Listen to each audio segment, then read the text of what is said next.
जी हाँ, corona virus को लेकर दोस्तों 10 बड़ी खबरें आपको बताते हैं, जहां बड़ा अपडेट देख पा रहे कि 96 घंटे 38 मीटिंग 5 राज्यों पर फोकस है। कोरोना पर वार के लिए पीएम मोदी और अमित शाह का एक एक्शन प्लान भी आपको बताएंगे, लेकिन इससे पहले आपको बताते हैं अभी चीनी वायरस को लेकर क्या ताजा अपडेट और आंकड़े चल रहे हैं। जहां बड़ी खबर आप देख पा रहे कोरोना अपडेट को लेकर दोस्तों देश में संक्रमित लोगों की संख्या 3,20,000 के पार पहुंच चुकी है, जबकि एक दिन में यानी पिछले 24 घंटों में सबसे ज्यादा गंभीर मामले देखे गए 12,000 तकरीबन नए मामले देखने को मिले हैं। जी हाँ, आपको बता दें दोस्तों भारत में अभी टोटल संक्रमित लोगों की संख्या 3,20,922 हो चुकी है, जबकि पिछले 24 घंटों के दौरान 11,929 मामलों की बढ़ोतरी हुई है। एक्टिव केस की अगर बात करें तो भारत में अभी 1,49,348 केस एक्टिव है, क्योंकि 3,20,000 में से 1,62,379 तकरीबन ठीक हो चुके हैं। वहीं भारत में टोटल जान जाने वाले लोगों की संख्या की अगर बात करें दोस्तों तो 9,195 टोटल केस भारत में जान जाने वाले लोगों के हो चुके हैं। ये तो रहे ताजा आंकड़े। आइए अब आपको बताते हैं corona virus in India live updates को लेकर बड़ी खबरें, जहां आप देख पा रहे भारत में कोरोना के 3,20,000 केस तो हो चुके हैं, लेकिन 11 राज्यों यूटी में 500 से भी कम मामले हैं। 8 राज्यों में एक भी मौत नहीं हुई है। ये राहत की बात है। दरअसल दोस्तों भारत में लॉकडाउन खुलने के 13 दिन के अंदर ही कोरोना संकट लगातार बढ़ता जा रहा है। देश में पिछले 24 घंटों के दौरान 11,929 नए मामले आए, जो कि सबसे ज्यादा है, जबकि पिछले 24 घंटों में जान जाने वाले लोगों की संख्या रही 311। इसके साथ ही अब संक्रमित लोगों की टोटल संख्या का आंकड़ा 3,20,922 तक पहुंच चुका है। तो ये तो रहे लाइव अपडेट्स आंकड़ों को लेकर। अब बड़ी खबर आप देख पा रहे होंगे दोस्तों की 96 घंटे 38 मीटिंग 5 राज्यों पर सबसे ज्यादा फोकस है। कोरोना पर वार के लिए पीएम मोदी और गृह मंत्री अमित शाह ने कुछ नया एक्शन प्लान बनाया। आइए आपको बताते हैं आखिर क्या नया प्लान है। तो दरअसल कोरोना वायरस महामारी को रोकने के लिए आगे की रणनीति 96 घंटे के भीतर होने वाली 38 बैठकों में बनेगी। शनिवार को माननीय प्रधानमंत्री नरेंद्र मोदी ने कैबिनेट के वरिष्ठ साथियों संग बैठक कर शुरुआत कर चुके हैं इसकी। अब आज रविवार को गृह मंत्री अमित शाह दिल्ली के उपराज्यपाल अनिल बैजल और मुख्यमंत्री अरविंद केजरीवाल से भी अहम मुलाकात कर रहे हैं। उनकी मुलाकात में क्या चर्चाएं और डिस्कस होता है वो भी मैं आपको बताऊंगा। इसके अलावा 16 जून को 21 राज्यों और केंद्र शासित प्रदेशों के साथ पीएम नरेंद्र मोदी की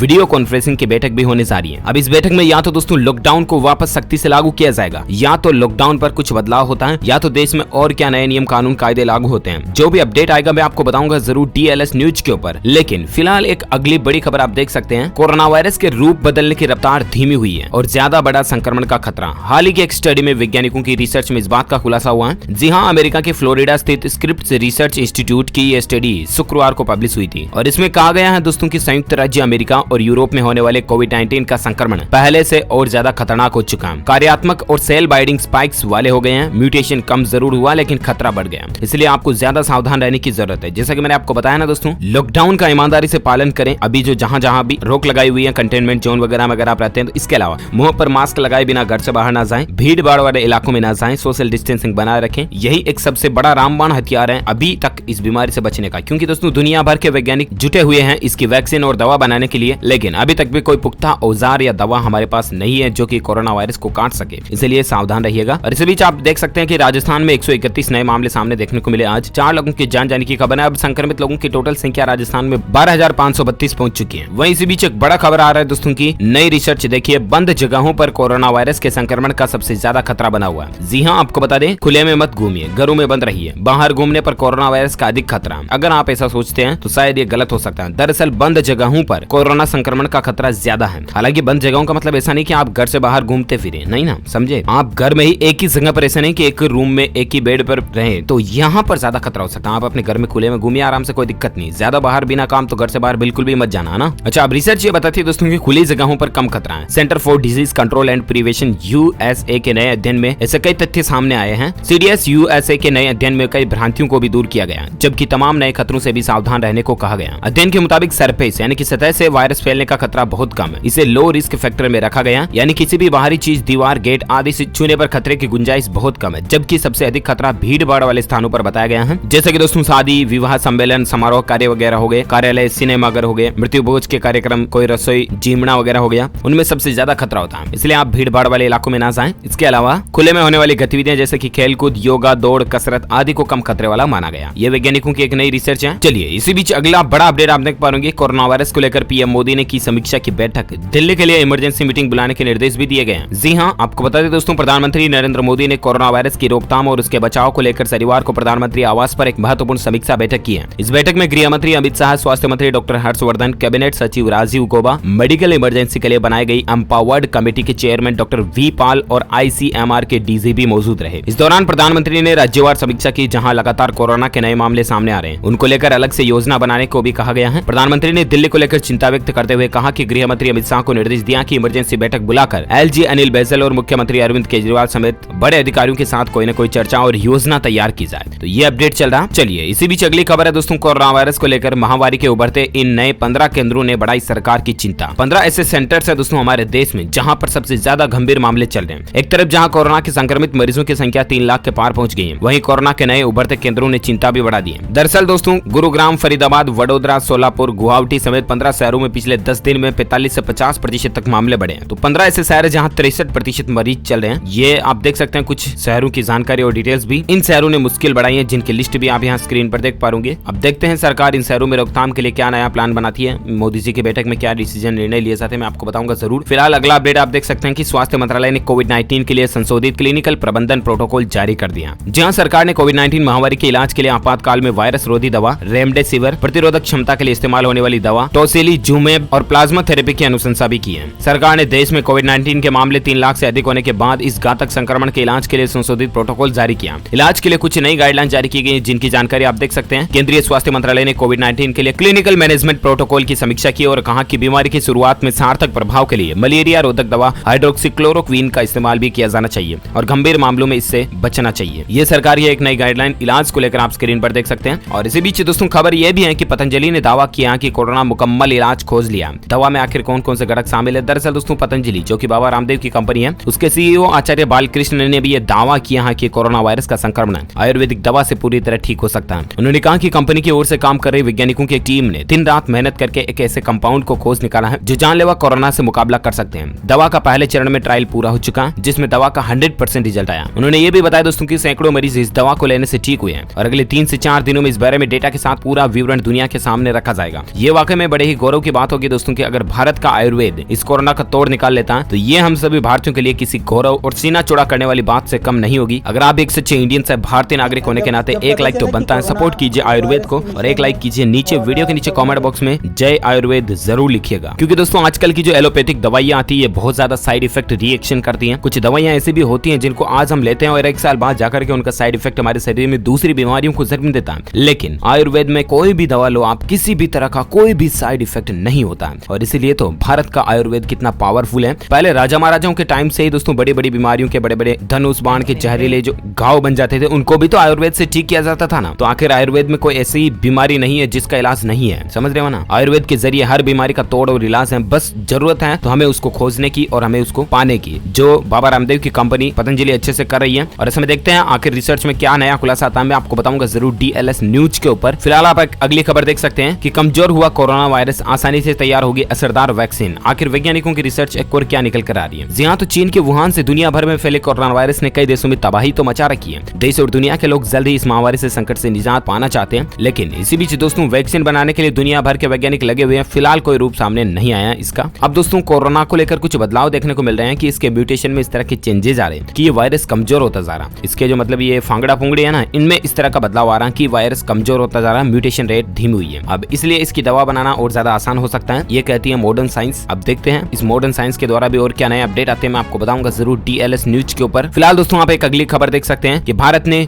UN में कोविड-19 पर गलत सूचना को लेकर की पहल, मिला 130 देशों का समर्थन। जी हाँ, आपको बता दें भारत ने दोस्तों यूनाइटेड नेशंस यानी कि संयुक्त राष्ट्र में कोरोना वायरस पर गलत सूचना से निपटने के लिए तथ्य आधारित सामग्री का प्रचार करने के मकसद से एक पहल की अगुवाई की है। कोविड-19 वैश्विक महामारी से संबंधित भ्रामक सूचना से निपटने के लिए 130 से ज्यादा देशों ने इस पहल का समर्थन भी किया। यानी कि भारत कितना सही है इस बात का अंदाजा आप लगा सकते हैं। Australia, Chile, France, Georgia, Bharat, Indonesia, Latvia, Lebanon, Mauritius, Mexico, Norway, Senegal और दक्षिण अफ्रीका की इस पहल पर कुल 132 सदस्य देशों ने भ्रामक सूचना या तोड़ मरोड़ कर दी गई सूचना से निपटने में समर्थन किया। ये भारत के लिए अच्छी बात है कि सपोर्ट मिल रहा है भारत को दूसरे देशों का। और इसी बीच खबर है दोस्तों, लाइव अपडेट देख पाओगे कि केरल में आज पूर्ण लॉकडाउन हो चुका है, दुकानें बंद हैं, सड़कों पर पसरा सन्नाटा। जी हाँ दोस्तों, केरल में कोविड-19 के प्रसार को रोकने के लिए आज पूर्ण लॉकडाउन है। राज्य में हर जगह दुकानें बंद और सड़कों पर सन्नाटा पसर गया। इस बीच देश भर में कोरोना वायरस के मामले भले ही तेजी से बढ़ रहे हैं, लेकिन देश में कोरोना से ठीक हुए मरीजों की संख्या भी लगातार बढ़ रही है। देश में अब तक कुल 1,62,379 मरीज कोरोना से ठीक हो चुके हैं। मरीजों की ठीक होने की दर तकरीबन 51.5% से ज्यादा हो चुकी है। देश में कोरोना के कुल मामलों की अगर बात करें तो कुल 3,20,922 लोग अब तक संक्रमित हो चुके हैं। लेकिन दोस्तों इसी बीच केरल राज्य में कोविड-19 के प्रसार को रोकने के लिए आज पूर्ण लॉकडाउन लगा दिया गया। राज्य में हर जगह दुकानें बंद है, सड़कों पर सन्नाटा पसरा हुआ है। इस दौरान दौरान पुलिस ने तिरुवनंतपुरम में लोगों के पास की जांच भी की है। वही खबर है दोस्तों कि दिल्ली का एक 19 वर्षीय ट्रक चालक जिसकी शिमला में एक दुर्घटना में जान चली गई थी, उसका टेस्ट भी कोरोना पॉजिटिव पाया गया।